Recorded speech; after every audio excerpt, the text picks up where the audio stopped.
bahwa dari kecil itu aku selalu ada di kategori bentuk tubuh yang nggak ideal.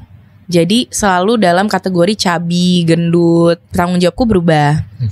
Yang tadinya di rumah jadi anak, yang tinggal menikmati semua fasilitas, sekarang punya rumah memfasilitasi sendiri, memfasilitasi orang-orang yang ada di rumah juga.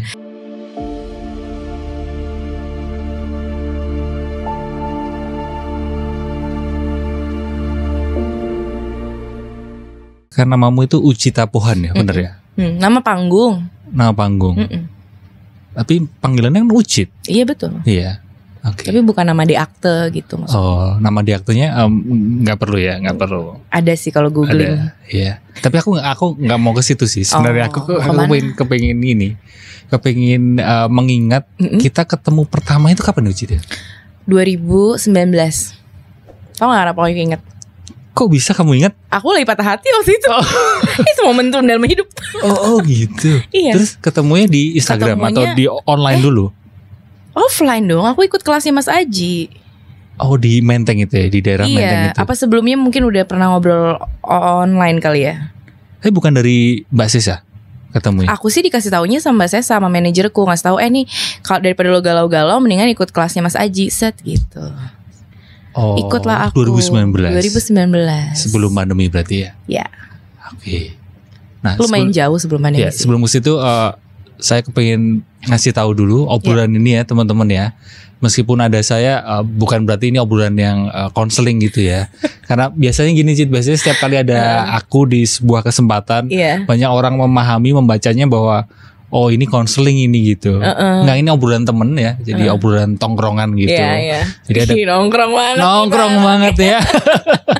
Jadi ada kemungkinan nanti di tengah-tengah saya akan nggak setuju dengan kamu atau mungkin kamu memotong pembicaraanku juga nggak masalah gitu. Karena kan ya obrolan teman bukan konseling. Oh gitu. Tapi aku sama teman juga nggak suka motong pembicaraan sih Mas. Oh iya. Berusaha. Oh berusaha. Tapi ada sebuah kondisi yang berharap teman itu sebagai konselor. Tapi itu kan juga hal yang nggak sehat juga sih. Menurut tuh gini, kalau kita mengharapkan teman kita itu dengerin layaknya konselor, deep listening, terus nggak mencela kita, atau mungkin itu kan juga terus jadi pertemanannya nggak sehat. Kalau menurutmu gimana? Oh gitu. Kalau nggak sehat, menurut aku nggak tahu sih. Kalau emang temennya profesinya konselor, mungkin nggak apa-apa ya. Oh iya, itu beda cerita sih. Iya, bisa memberikan. Ya kayak aku temenan sama Mas Aji. Terus di saat kita nongkrong pun kita tuh curhatnya. Aku curhat sama Mas Aji tuh bisa dapetin insight yang profesional. Ya gak sih? Kadang-kadang sama kayak misalnya temen aku misalnya nanya sesuatu ke aku yang ada hubungannya sama public speaking misalnya, aku bisa ngasih pandangan secara profesional mungkin. Tapi bener sih kalau terus-terusan kayak gitu akhirnya gak jadi gak asik gitu pertemanannya kan ada kalanya teman itu akan ngomong ke kita hal-hal yang kita gak pengen denger. Iya kan. Itu kan aduh kok sakit hati banget ya atau tapi itu jujur gitu ya kan. Karena kalau kita punya teman yang terlalu baik selalu mulutnya manis gitu, itu malah kadang teman yang ketika kita berada di situasi yang nggak baik, baru di situasi yang buruk, dia akan ninggalin kita gitu. Emang iya Mas? Iya karena mungkin teman kita itu kayak too much effort untuk aku menjadi teman baikmu yang selalu yang positif, dia yang baik. Dia selalu ngomong hal-hal baik gitu. Gitu nggak sih kalau kamu, menurutmu? Enggak, kalau menurut aku. Atau teman-temanmu ini semua nggak pernah. Teman-teman aku banyak juga yang kayak mulutnya nggak filter gitu kan. Dan kita butuh orang-orang seperti itu juga di kehidupan kita karena gimana pun juga kejujuran dalam berinteraksi. Itu kayaknya satu hal yang meaningful dan bisa jadi lebih bisa jadi bikin koneksinya tuh lebih bermakna dibandingkan hubungan yang ya kayak tadi misalnya antara orang yang curhat dengan konselor misalnya. Itu kan emang hubungannya transaksional ya Mas. Maksudnya ada timbal balik yang memang tujuannya memang untuk hal tersebut gitu. Nah kalau pertemanan menurut aku sih beyond. Beyond itu ya. Jadi ya emang konteksnya berbeda gitu. Konteksnya berbeda. Jadi kalau konselor ya memang konseling dan konteksnya adalah memang untuk memandu, menuntun dan nggak apa-apa. Maksudnya bukan memandu, hal yang menuntun juga untuk pulih gitu. Sedangkan kalau pertemanan, kalau kita berharap konteksnya seperti konseling itu akan malah menjadi konflik gitu. Bisa jadi. Jadi terus dikit-dikit, wah ini temanku toksik, kan juga nggak asik seperti itu gitu ya. Iya. Tapi nggak tahu sih kalau pengalaman ditinggalkan oleh teman atau orang-orang yang ada di sekitar aku karena atau meninggalkan teman dan orang-orang di sekitar aku karena ketidakcocokan tersebut ya yang tadi Mas Haji bilang, aku nggak terlalu punya pengalaman kayak gitu sih. Kayak walaupun orang ini misalnya aku ngelihat lagi lagi di fase kehidupan yang ini nggak matching deh sama lifestyle gue gitu, atau dia yang merasa seperti itu, buat aku mungkin akhirnya kita jadi nggak terlalu akrab. Tapi bukan berarti ada satu ninggalin salah satunya gitu. Tetap ya dia tetap teman aku. Kalau di pengalaman aku sih gitu. Kalau aku mau ngajak kamu ke tahun 2018. Tunggu, kita temenan gak nih sebenarnya? Karena ketemunya di sesi konseling. Tapi kan di luar itu kan kita akhirnya berubah menjadi pertemanan. Iya. Dan itu kan tahun 2019 kita ketemunya. Tapi di tahun 2018 kamu kan ini buku kan? Judulnya Bicara Tubuh sama sahabat aku Josh Felix. Itu ngomongin apa? Ngomongin ini belum tahu. Iya, ingat dalam kepentingan ngobrol kan ada kalanya aku perlu pura-pura nggak tahu sih ya. Aku mau balikin. Kalau terus menurut Mas Aji yang sudah membaca buku aku berjudul Bicara Tubuh.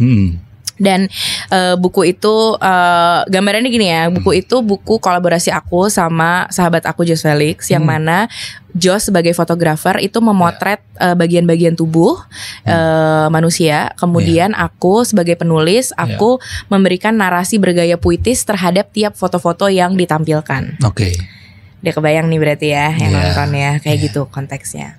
Nah menurut Mas Aji membaca buku tersebut, ini buku yang seperti nasib apa? Kalau bintang tamunya host ya, malah dibalik saya yang ditanya ya.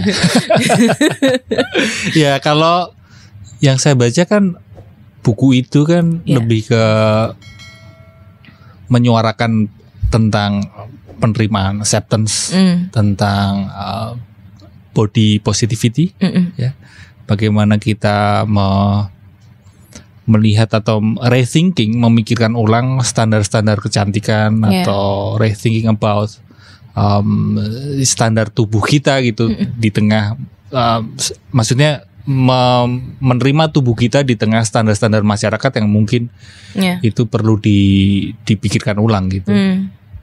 Kalau dari kamunya sendiri gimana? Apakah selaras seperti itu? Karena aku kan dari orang yang membaca gitu. Pasti selaras. Karena pada saat buku itu dimunculin, kita terbitkan, tujuannya adalah untuk dimaknai sama siapapun yang ngebaca dengan pemaknaannya masing-masing gitu. Makanya tadi aku nanya balik ke Mas Aji juga gitu. Karena ya kalau dari aku sebagai penulisnya ya sebenarnya tujuannya adalah it's a memoir for our body gitu. Sampai di situ aja. Abis itu ini tentang apa, ini rasanya seperti apa, akan kembali lagi sama siapa yang ngelihat dan menikmati gitu. Tapi kalau ngomongin tentang badan, tubuh kan, kamu kan memotret itu atau memberikan sudut pandang mengenai penerimaan tubuh. Kalau menurutmu stereotype atau standar kecantikan atau penampilan fisik seseorang itu seperti apa sih gitu? Yang terjadi di masyarakat atau yang paling menurutmu mengganggu apa sih? Ini pertanyaan belum lama ini aku juga pernah dapat nih, pertanyaan stereotip yang mengganggu dari mengganggu fisik. Dirimu ya, dari dirimu. Kamu merasa itu standar masyarakat mengenai kecantikan, mengenai standar tubuh penampilan fisik apa itu? Karena aku selalu ada di dalam bentuk tubuh dari kecil ya. Ini juga sempat jadi obrolan kita waktu itu, bahwa dari kecil itu aku selalu ada di kategori bentuk tubuh yang nggak ideal. Jadi selalu dalam kategori cabi, gendut, gemuk dan lain sebagainya. Dari kecil, dari bayi, ini udah bayi yang cabi gitu ya, sampai dewasa. Jadi aku selalu dapat label tersebut dari luar.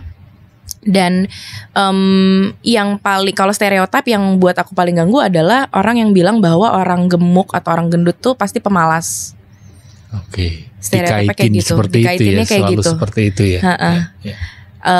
Itu sih menurut aku, karena banyak faktor yang membuat seseorang punya manifestasi terluar, yaitu bentuk tubuhnya atau kondisi tubuhnya berbeda-beda, yang ada hubungannya sama apa yang dia alami di dalam dari pikiran dan jiwanya. Oke. Jadi ada level form, ada level deeper than form di dalam si form tersebut. Dan buat aku, ketika stereotip itu hanya berdasarkan, ya sebenarnya stereotip memang bukan sesuatu yang harusnya kita pakai untuk menilai seseorang dan diri kita sendiri ya. Tapi kan namanya stereotip itu memang secara jumlah umumnya ini menggambarkan ini gitu kan. Jadi ya memang itu sudah terbentuk lah di dunia ini gitu ya. Tapi yang membuat aku terganggu adalah ketika si stereotip itu dihubungkannya dengan fisik saja. Atau terutama diambilnya dari si sudut pandang form tadi, physical gitu. Karena di balik fisik itu banyak banget hal yang terjadi dan terproses, dan itu nggak bisa dinilai, tidak sesimpel apa yang kamu lihat kamu bisa nilai, oh ini pasti begini, oh ini pasti dalamnya begini, oh dia pasti begini. Itu sih kayaknya. Jadi salah satu stigma yang menurutmu sangat mengganggumu adalah badan yang tidak kurus atau badan yang gendut adalah pemalas. Orangnya pasti pemalas. Gimana kamu menyikapi hal itu? Apakah kamu ada usaha untuk meruntuhkan stigma itu atau melawan stigma itu? Apa proses? Kalau di level, kalau dulu aku mungkin ingin meluruskan hal tersebut di level publik ya, maksudnya di level sebanyak mungkin orang yang bisa gue jangkau, gue kasih tahu, ini tuh nggak kayak gini gitu. Tapi lama-lama gue pikir kayaknya nggak ada urusannya sebenarnya aku dengan kenapa aku terganggu, karena ternyata mungkin aku mempercayai hal itu juga, Mas. Diriku sendiri tuh juga, good point. Apa jangan-jangan iya gue males ya?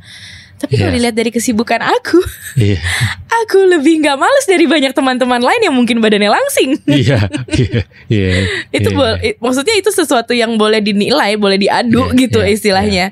Jadi ternyata permasalahanku bukan aku males. Dan penggambaran atau manifestasi fisik yang terluar tadi akhirnya tidak lagi, karena kan pemalas itu kan penilaian negatif ya. Buat diri aku sendiri juga itu kan nilai negatif gitu. Benar. Pemaknaan yang negatif. Ketika aku punya pemaknaan negatif terhadap diriku sendiri, I feel bad about myself, dan itu tidak terlalu menguntungkan untuk perkembangan diriku sendiri. Jadi akhirnya ketika aku menyadari kalau penilaian yang seperti ini tuh ternyata emang clash, tapi sebenarnya selama ini aku mempercayai hal itu juga. Berarti yang harus diubah bukan orang-orang harus aku kasih tahu satu-satu, tapi diriku sendiri harus tidak lagi percaya dengan pemahaman usang itu. Stigma bahwa nggak kurus atau gendut sama dengan pemalas itu aku sendiri yang harus mengubah dari ke diriku. Kita ketemu 2019 ya. Dan sekarang 2023, sehingga 4 tahun. 4 tahunan ya. Dan tentu saja usia kita bertambah tua, tentu saja kan nggak mungkin nggak ya kan. Tapi belum tentu tambah dewasa ya.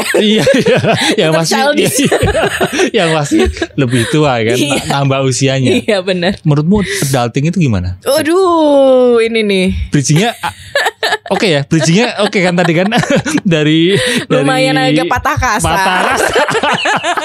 Perlu di training ini. Tapi asik ya. 2019 kita ketemu, sekarang kita ketemu lagi 4 tahun setelahnya kan. Aku mungkin bisa bilang who am I inside itu adalah bukan orang yang berbeda, tapi mungkin orang yang tidak lagi punya pola pikir yang sama seperti 2019 ketemu Mas Aji. Ya, menurut aku sih gitu. Dan so adulting itu apa? Karena salah satunya aku menyadari bahwa adulting itu sesuatu yang nyata gitu kan ya. Mas Aji juga ngerasa gitu dong. Maksudnya 2019 kita ketemu sama hari ini ada yang berbeda dong dari pola pikir. Tentu saja. dari bahkan rambutku semakin nambah putihnya. Oh iya. Beruban. Usia, bukan cuma berubah tapi beruban. Dan waktu terus berjalan kan. Yes. Makanya waktu ini kalau sudut pandangku ya belum tentu benar juga. Waktu itu kan disebut dengan kala. Iya. Ya, bahasa puitiknya kan kala. Kala itu sebenarnya diambil dari di pewayangan itu ada Batara Kala. Iya. Ya. Itu keluarga siapa tuh? Iya, Batara Kala itu digambarkan sebuah monster lah. Oh. Monster. Dan monster yang memakan segalanya. Oke. Oleh karena itu kala waktu itu keberadaannya di hidup ini itu selalu memakan segalanya. Waktu ini selalu memakan segalanya. Dia nggak berhenti. Ya. Ya dia terus jalan, nggak peduli perasaan kita. Dia akan selalu memakan, melahap momen sedih maupun momen gembira kita dilahap dia. Kita mau misal aku nggak mau melewatkan momen itu gitu karena itu mengembirakan banget, nyenengin banget. Kala nggak peduli akan hal itu gitu. Sehingga itulah kita tidak bisa mengelak dari waktu, berjalannya waktu, termasuk bertambahnya usia. Usia. Dan sebenarnya bertambah usia itu tuh bukan sesuatu yang paling ini sih Mas. Kalau buat aku ya, ini speaking about adulting. Di dalam adulting itu kan sebenarnya juga adulting tuh sebenarnya kalau secara definitif mungkin pengalaman kita dalam mengalami perubahan, shifting kehidupan dari ya kalau bahasa slangnya sih sekarang diartikannya ya sebenarnya tumbuh dewasa gitu ya. Jadi orang dewasa. Jadi orang yang dewasa tuh apa sih? Dewasa tuh punya tanggung jawab. Dewasa tuh role-nya berubah. Yang mungkin tadinya anak sekarang jadi orang tua karena sudah punya anak. Benar. Yang tadinya pelajar sekarang harus jadi breadwinner mungkin di keluarga. Perubahan tanggung jawab dan hal-hal seperti itu yang mungkin aku definisikan dan aku pahami sebagai si adulting ini yang kita membahas ya Mas. Tapi kalau cerita hidupmu ya atau ada momen apa, ada cerita apa terkait dengan shifting? Kamu tadi menyebutkan tentang shifting, ada perubahan dalam penambahan usia atau dalam proses fase adulting ini. Ada cerita apa atau adakah cerita di hidupmu juga yang perubahan role? Yes, itu dia. Itu yang berubah selama 4 tahun ini gitu kan. Apa mungkin boleh sharing? Boleh dong. Tapi gak boleh curhat konsul ya. Nanti beda ini. Beda lagi. Beda kesempatan off the record. Iya, justru ya itu sih Mas yang tadi aku bilang dari perubahan shifting yang terjadi setelah dari kita 2019 ketemu dan sekarang gitu. Tanggung jawabku berubah. Yang tadinya di rumah jadi anak yang tinggal menikmati semua fasilitas, sekarang punya rumah memfasilitasi memfasilitasi orang-orang yang ada di rumah juga. Terus punya tanggung jawab baru. Kemarin aku ngerasa aduh kayaknya udah saatnya deh ya gitu ya, ngelihat kayak umur kayaknya gue udah dewasa nih, gue kayaknya udah cukup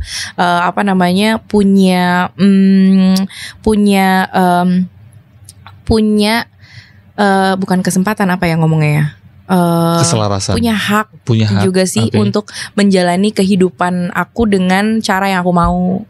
So akhirnya kayaknya aku pengen punya tempat tinggal sendiri, ya kan. Terus kayak oke nih saatnya mulai punya rumah sendiri, bangun rumah apa segala macam. Di awal emang it's a good idea. Pas dijalani, wow, ternyata itu adalah sesuatu yang adulting yang sesungguhnya ya. Mungkin salah satu tanggung jawab yang memang benar-benar bukan dalam bentuk ide aja. The idea of adulting kita mungkin udah tahu, tapi pada saat ngalamin si tanggung jawab itu udah di depan mata kita. Dan mereka meminta kita untuk selesaikan tanggung jawab itu. Itu rasanya ternyata getar juga ya Mas. Iya. Aku terguncang sih kalau bisa dibilang. Itu kayak ini nggak sih kalau dulu aku ngalamin waktu SD gitu, kepingin segera SMA, ya kan? Katanya anak SMA asik ya gitu. Oke, SMA. Betul. Nyenengin sih, tapi ternyata juga ada pahitnya gitu. Lalu waktu SMA mungkin kamu ngalamin juga nggak waktu SMA? Katanya cepet kuliah atau cepet kerja. Nggak pakai seragam. Iya. Gitu kan. Atau waktu kelihatan orang-orang kerja itu lebih keren. Iya, gitu. Punya duit sendiri. Iya. Tapi habis kuliah, terus mencapai dunia kerja. Iya. Nyenengin sih, tapi kok ada nyeseknya juga ya juga gitu. sama ya, bahkan gitu levelnya nambah lagi. Mungkin kayak gitu ya, kalau disederhanakan gambarannya mungkin kayak gitu. Tapi apakah ini juga aku nggak tahu sih, menurut Mas Aji itu levelnya akan naik terus nggak sih? Maksudnya ketika kita udah memahami cara hidup di level tertentu, dengan tanggung jawab tertentu di level itu, pas naik lagi, terus dia gitu. Kita kaget kan, oh ternyata kayak gini cara ngajarin. Udah nemu nih cara, kayak gini nih flow-nya kayak gini. Udah bisa, ganti lagi role-nya, nambah lagi tanggung jawabnya. Akan selalu seperti itu apa enggak sih Mas? Menurut Mas Aji? Iya dan tidak. Iyanya adalah ketika kita udah memang bisa dikatakan selesai di tahap itu gitu. Maka akan dituntun, digerakkan untuk mendapatkan role baru, di mana role baru itu mungkin sebuah tantangan atau kesulitan baru gitu, atau next level kan. Tapi kenapa aku juga jawab tidak? Karena ada beberapa orang yang memang memutuskan untuk keluar dari pertandingan, keluar dari kompetisi itu. Bisa. Gimana caranya? Ini life hack apa nih? Jadi sebagian orang kayak misal kalau biasanya seperti kita, kamu kan juga kan, aku perlu punya rumah ini gitu kan. Iya, Mas Aji udah lebih duluan kan menemui tanggung jawab itu 2-3 tahun sebelumnya. Iya, dan di awal kan nyenengin gitu, tapi ternyata sepaket dengan kerumitan-kerumitan yang baru kan gitu. Nah, buat sebagian orang yang memutuskan untuk aku sudah tahu bahwa permainan kehidupan ini akan selalu seperti itu. Nyenengin akan sepaket dengan nyebelin, maka sebagian orang kan memutuskan untuk ya udahlah aku keluar aja dari kompetisi itu dengan cara tidak menginginkan ya, mengurangi keinginan, termasuk ya udahlah nggak usah terlalu ngoyo untuk mendapatkan rumah, nggak usah terlalu ngoyo mendapatkan pasangan bahkan gitu, karena ya ada kesadaran yang lain gitu. Bukan berarti lebih benar, bukan berarti lebih salah juga gitu. Tapi itu spektrum kesadaran aja yang berbeda-beda gitu. Benar, Nah kalau kamu melihat, ini mau ngomong sama dia pusing tau gak? Iya, aku sendiri juga bingung ini tadi memahami omonganku sendiri. Itulah kenapa kita berteman. Iya, karena aku butuh teman yang memantik kepusingan aku ini. Sama-sama ini ya, rumit ya pikirannya. Kalau kamu melihat tadi kan adulting kan ada perubahan fase atau perubahan diri kita, role dalam diri. Kamu melihat dirimu sendiri dulu seperti apa sih dibandingkan dengan dirimu sekarang? Dulu tuh aku benar-benar ngeliat diri aku ya kayak apa ya, tinggal menjalani kehidupan tuh tinggal jalanin aja gitu, kayak semua udah disiapin. Semua udah diaturin. Bahkan ketika aku ngerasa ada di momen-momen yang aduh kayaknya gue gak bisa ngadepin ini deh, aku tahu akan ada safety net gitu loh Mas, yang aku bisa tinggal rebahin diri gue, tolong gitu. Dan secara form manusia mereka ada, mau itu orang tua, orang-orang terdekat aku dan lain-lain. Jadi aku tuh punya pemikiran selama ini dari kecil sampai kemarin-kemarin ini bahwa ya udah hidup tuh enak banget, akan ada yang bertanggung jawab atas kamu tinggal nyantai aja. Tiba-tiba tiba-tiba ada muncul itu ya. Iya, nggak seindah itu karena aku sampai pada momen menyadari orang tua aku semakin tua. Manusia kan semuanya ada usianya, termasuk kita juga. Dan kalau misalnya secara umum orang tua yang akan lebih dulu meninggalkan kita. Aku mulai jadi kelihatan tuh gambaran teaser itu. Ketika orang tuaku sakit apa segala macam, aku jadi kayak kalau nanti nggak ada mereka, gue tuh rebahan kemana sih gitu. Ya kan, pasangan datang dan pergi juga. Jadi kalau aku mau merasa bisa menggantungkan menggantungkan diri, ataupun juga bukan menggantungkan sepenuhnya menggantungkan sih, tapi kayak ya itu tadi nanti juga ada yang beresin kok gitu. itu tuh udah nggak make sense lagi akhirnya gitu. Tapi dulu pola pikir aku kayak gitu, senaif itu. Makanya aku sangat menikmati hidup. Karena aku ngerasa ada orang lain yang tanggung jawab atas aku gitu. Ternyata when I'm on my own, aku baru sadar, oh ini harus gue yang ngerjain semua. Oh ini harus gue yang beresin. Oh ini harus gue yang ngadepin. Oh gue yang harus ada kerja. Muncul responsibility di situ. Iya, kaget, geter, bingung, takut, ngerasa sendiri, semuanya campur. Jadi dulunya yang merasa selalu ada safety netnya gitu, sebenarnya ada jaring pengamannya.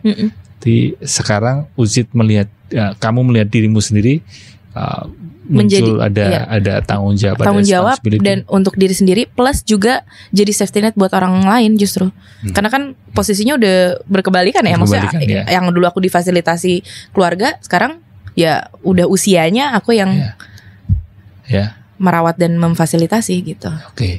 Nah kalau ada temenmu ini Jit, kalau ada temenmu yang nanya ke kamu, apa sih sebenarnya langkah yang atau tips ya, atau langkah atau mungkin saran dari kamu untuk proses adulting, ada shifting, ada shifting, ada perubahan role, mungkin saran sebagai teman gitu. Jujur, aku nggak punya solusi apa-apa guys, tapi yang aku lewati sampai saat ini lah ya, maksudnya aku kan akhirnya sebatas yang kamu alamin gitu. Of course. Dan belum banyak. Karena gini, pada saat akhirnya si adulting ini aku rasakan benar-benar terjadi dan aku maknai dalam diriku, akhirnya aku ngulik lebih banyak Mas tentang topik ini. Ini tuh apa sih? Terus ngelihat contoh orang-orang di sekitarku tuh apa sih yang mereka lakukan, menjalani tanggung jawab keseharian dan lain-lain. Dan kalau mereka lagi takut, apa sih yang dilakukan kayak gitu-gitu. Jadi aku lumayan mungkin membuka pikiran aku untuk banyak mengasup informasi dan knowledge tentang ini, tentang si topik learning. Dan kalau sejauh ini sih, kalau tahun lalu tuh aku sampai benar-benar takut, kayak kaget, getar dan lain sebagainya itu sampai di tangan aku bisa gemeteran Mas, jadi anxious. Di momen-momen tertentu. Iya, sampai mengalami itu karena kan berubah kan, role-nya kan kayak ke flip gitu. Jadi kaget gitu, kaget, dan badan aku juga akhirnya merespon dengan sesuatu yang nggak biasa juga, karena dia di dalamnya terjadi perubahan pikiran dan perasaan kan. Jadi aku juga mulai memahami lebih dalam lagi tentang nih, ngomongin bicara tubuh gitu ya, memahami lebih dalam lagi tentang respon tubuh aku terhadap hal tersebut. Dan ketika tubuh aku udah merespon, berarti ini apa nih yang harus aku beresin atau aku selaraskan. Dan akhirnya kalau Mas Aji tadi ngasih contoh ceritanya tokoh wayang kala itu, aku ngerasa adulting itu juga ada satu cerita, ya ada hubungannya sama wayang tapi bukan tokohnya, bahwa kalau di pewayangan itu kan ketika dalang mulai itu si wayangnya digoyang-goyangin dulu, namanya uget-uget. Saya kurang tahu sih. Iya, istilahnya begitu. Si uget-uget ini adalah kayak gerakan yang kecil, yang kayak untuk pemanasan, untuk memulai, ketika dia belum ada perannya dan lain-lain gitu. Ini dibutuhkan untuk, itu sebenarnya gambaran dari, ini kalau aku nggak salah ya memahaminya, tapi itu adalah salah satu gambaran bahwa ketika di hidup itu kamu belum bisa melakukan satu role yang besar, yang melakukan satu tindakan yang besar, gerak-gerak aja dulu, kecil-kecil, uget-uget aja gitu. Just do whatever you can, sekecil apapun itu, kamu bergerak, kamu moving. Karena dengan gerakan kecil itu akan membawa kamu ke langkah selanjutnya. Kadang langkahnya emang gak gede-gede gitu, apalagi sesuatu yang ya role baru, sesuatu yang asing, yang kita belum pernah. Ya kalau mau langsung gede kan resikonya juga gede juga gitu ya. Tapi dengan langkah-langkah kecil itu akan membawa kamu terus maju dan menjalani perjalanannya. Gitu, it's part of the journey, walaupun langkahnya kecil-kecil. Dan aku juga ngerasa bahwa kadang emang dalam kehidupan ini ya, ternyata adulting itu yang membuat aku sadar bahwa jarak pandang tuh kadang bisa pendek gitu. Kayak kalau pilot mau landing atau lagi menerbangin pesawat kan kadang dia ngasih tahu kan, kita ada di ketinggian segini, habis ini gini, terus jarak pandangnya segini, yang kayak gitu, visibility, apa sih ngomongnya, visibility, jarak, visibility jarak pandang, jarak pandang. Itu tuh kadang-kadang ketutup kabut, ketutup awan atau apa. Jadi atau cuaca nggak clear atau ya pendek aja, jaraknya cuma pendek gitu. Tapi dengan jarak pandang pendek itu apa yang bisa kita lakukan? Ya jalan aja maju terus gitu. Oke, so learning, moving, and sekecil apapun itu, small steps and percaya aja kalau it's part of the journey. Yang lagi-lagi ya, kalau kabut dan awan itu kan nggak dari awal sampai akhir perjalanan kabut dulu gitu ya. Akan ada pergantian cuaca dan lain-lain. Jadi kalau memang cuaca lagi membuat kita hanya bisa geraknya pelan, nggak ngebut, ya udah pelan aja. Kalau bisa lihatnya cuma sampai segitu, ya udah jalan aja sampai segitu dulu gitu. Itu cukup membuat aku lebih bisa tenang dalam menjalani keseharian. Udah nggak getar lagi. Saat ini. Nggak tahu besok. Dan aku sebatas mengenalmu ya, Ujita Pohan itu kan ini ya apa? Termasuk temanku yang multi talentan. Bukan multi talentan, multi purpose. Multi purpose. Multi talentan itu kan ini ya. Tahu ya, talentan itu kan yang itu ya. Bahasa Indonesia juga talentan itu ya. Multi talenta dong. Oh, talenta. Iya, udah ganti, Cit. Udah ganti ganti ya. Benernya multi talenta ya. Dulu multi talentan zaman Mas Aji. Oh iya, makanya kan adulting. Ada perubahan fase. Dulu multi talentan, sekarang jadi multi talent. Itu termasuk adulting. Kamu itu dari MC gitu. Terus apa presenter. Sama aja ya MC. Iya, lumayan penyiar, sama sih. Content creator. Terus fashion and beauty enthusiast. Terus tutorial makeup. Itu enggak ya? itu kan bisa-bisaan aja Mas. Apa image brand aja. Biar diajak kerja sama. Oh iya benar, mengundang ini, mengundang brand ya. Aku kapan diajarin tutorial makeup? Katanya mau ngajarin. Ayo. Ayo sekarang. Sekarang ayo. Mana nih makeupnya? Aku udah ini. Penulis juga kamu. Ya kan contekannya di situ. Iya kan? Terus gue kayak mau nanya apa sih nih orang? Gue lihat sendiri deh. Dari semua itu ke depannya kamu ngapain, Jit? Maksudnya ada target apa sih? Mas Aji. Ke depannya kamu mau ngapain? Aku pengen ngejalanin. Contekan aku di situ ya. Ke depan ya itu. Mau jadi penyanyi?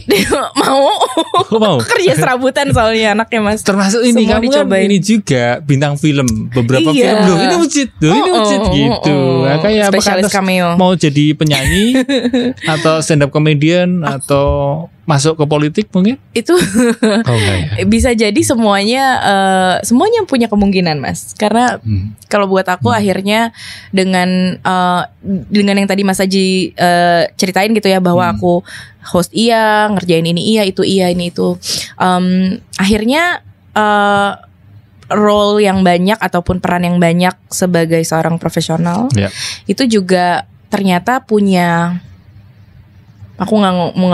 punya masa, punya beban yang datang sepaket dengan titel tersebut. So jangan-jangan banyaknya titel itu membuat aku juga salah satu hal yang membuat aku ngerasa waduh dan menjalani keseharian tuh jadi kayak ngerasa banyak tanggung jawab, ngerasa jadi banyak beban berat dan lain-lain.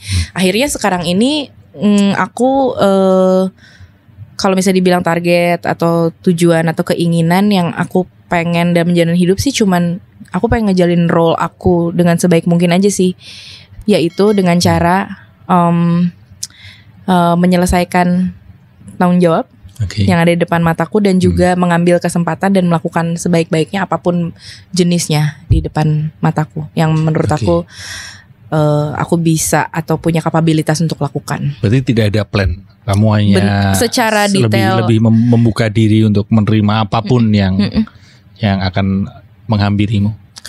Karena kalau mau ngomong titel-titelan ataupun juga plan gitu ya jadinya lo maunya jadi apa, tugas yang lo maksud apa gitu. Kalau misalnya memang harus dijelaskan seperti itu, mungkin sampai hari ini aku merasa aku tuh seorang communicator. Karena dari role yang selama ini di pekerjaan yang aku lakukan itu to communicate something with group of people atau karena dari semua itu garisnya adalah benang putihnya ya. benang putih, benang merah apa benang? Udah ganti. Aku suka benang fuchsia, boleh nggak? Iya. Benang merahnya, maksudnya benang merahnya itu benang ya. Fuchsia deh. Iya, fuchsia aja. Iya, benang fuchsianya. Fuchsia itu pink tapi rada keunguan. Bentar, itu kayak itu ya, biru apa gitu, terus hijau apa gitu. Itu fuchsia itu pink yang agak gimana gitu. Pink yang agak keunguan. Aku boleh rekomendasiin satu buku nggak buat Oh iya. Nih, boleh nggak kita fokus lagi ke pertanyaannya? Oh iya. Bener. Tadi dari ngomongin target ke depan, ya kan, malah ngomongin fuchsia, ya kan? Fuchsia. Itu semua berarti. Fokus ya? Iya, fokus. Jadi benang fuchsianya itu benang communicator. Iya. Ya, karena memang jurus andalanmu atau jurus yang kamu sangat menguasai. Yang aku pelajari di sekolah memang aku sekolah komunikasi. Jadi rasanya memang cocok kalau aku terus lanjutin, terus lanjutin di bidang komunikasi. Oke. Gitu Mas Aji. Thank you ya udah ngajakin aku. Makasih banget, aku juga seru sekali ngobrol sama kamu meskipun kita berteman, tapi setiap kali obrolan sama kamu selalu aku juga banyak belajar. Terima kasih. Terima kasih ya. Thank you Mas Aji. Terima kasih Ucita Pohan udah mau-maunya gitu ngobrol bareng saya di podcast Pulinan Selaras ini, dan semoga obrolan kita bisa jadi inspirasi dan membantu teman-teman yang mendengarkan obrolan kita untuk memulihkan batinnya. Amin. Semoga bermanfaat ya. Thank you Mas Aji. Makasih.